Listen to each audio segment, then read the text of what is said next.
Hello बच्चों, आइए इस प्रश्न को देखते हैं। दिया गया चित्र यू आकृति की नलिका जिसकी ए और बी दो भुजाओं को दर्शाता है, जो कि एक अर्ध पारगम्य झिल्ली द्वारा पृथक्कृत हैं।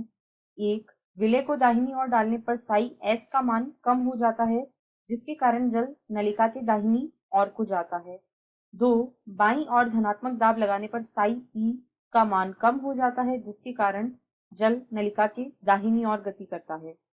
तथा तीन, बाईं और ऋणात्मक दाब लगाने पर साई पी का मान कम हो जाता है, जिसके कारण जल नलिका के दाहिनी ओर को जाता है। उपरोक्त में से कौन सा कथन सही है?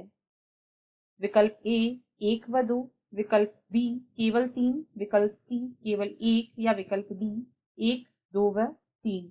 इस प्रश्न की जो मुख्य अवधारणा वह है विलेय विभव। विलेय विभव इसे साई एस से प्रदर्शित किया जाता है।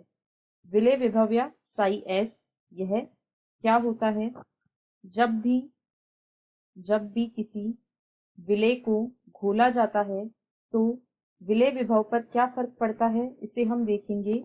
जो परासरण दाब होता है, परासरण दाब, विलेय विभव उसके ऋणात्मक मान के बराबर होता है। विलेय विभव को हम साई एस से प्रदर्शित करते हैं, सॉल्यूट पोटेंशियल या विलेय विभव। इसे साई एस से प्रदर्शित किया जाता है। इसका मान परासरण दाब यानी ऑस्मोटिक प्रेशर के ऋणात्मक मान के बराबर होता है। तथा परासरण दाब जो होता है, परासरण दाब जिसे हम ओपी से प्रदर्शित करते हैं, यह विलेय की सांद्रता के समानुपाती होता है। जितना अधिक विलेय हम डालेंगे उतना ही अधिक परासरण दाब होगा। यानी इसका साई एस पर क्या फर्क पड़ेगा कि जो ओपी है उसका मान बढ़ेगा, लेकिन क्योंकि साई एस इसके ऋणात्मक मान के बराबर होगा, यानी अगर हम तुलना करते हैं -5 और -10 के बीच में, यानी ओपी का मान बढ़कर 5 से 10 हो गया, तो साई एस का मान -5 से -10 हो गया, यानी साई एस का मान कम हो गया, क्योंकि ऋणात्मक में अधिक मान जो होता है वह कम होता है। तो -5 जो है वह -10 से बड़ा है, इसलिए साई एस का मान विलेय की सांद्रता बढ़ाने पर घट जाता है। अब यदि हम दिए गए विकल्पों को देखें तो कथन 1 में कहा गया है विलेय को दाहिनी ओर डालने पर साई एस का मान कम हो जाता है। यहाँ दाहिनी भुजा में अगर हम विलेय को डालेंगे तो साई एस का मान कम हो जाएगा, अभी हमने देखा, जिसके कारण जल नलिका के दाहिनी ओर को जाता है।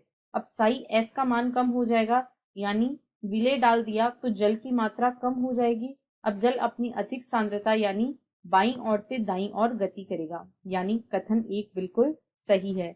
अब 2 में कहा गया है कि बाईं ओर जब एक धनात्मक दाब लगाया जाता है तो यहाँ पर साई पी का मान बढ़ जाता है, क्योंकि साई पी धनात्मक दाब होता है तो साई पी का मान बढ़ जाता है, जिसकी वजह से जो जल की गति है वह दाईं तरफ होगी।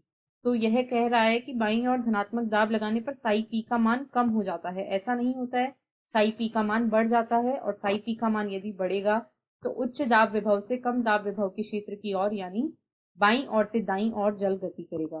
तो यह गलत है। 3 में कहा गया है बाईं ओर ऋणात्मक दाब लगाने पर साई पी का मान कम हो जाता है। यदि ऋणात्मक दाब लगाएंगे तो साई पी का मान कम हो जाएगा, यह तो सही है। परंतु जिसके कारण जल की नलिका के दाहिनी ओर गति करेगा तो यह गलत है। जल अब दाईं ओर से बाईं ओर गति करेगा, क्योंकि उच्च साई पी से निम्न साई पी की ओर जल गति करता है। अतः इसमें केवल और केवल कथन 1 सही है, 2 और 3 दोनों गलत हैं।